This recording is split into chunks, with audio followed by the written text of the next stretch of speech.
পায় এই ৰাজ্যত বৰষুণ হোৱাৰ পৰা হৈছে মইছে বোলে ৰাজ্যখন উপচি পৰিছে ইয়াত যদি দেৰি কৰি থাকো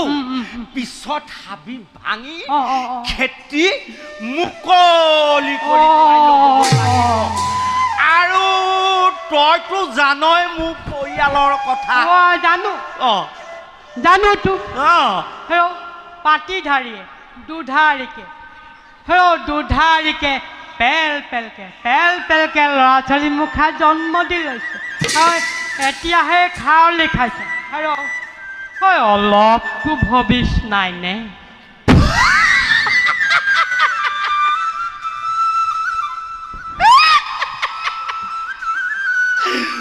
হালে বোলে শিঙি কৈ মোত কৈ তোক দুটামানহে কম যাওঁ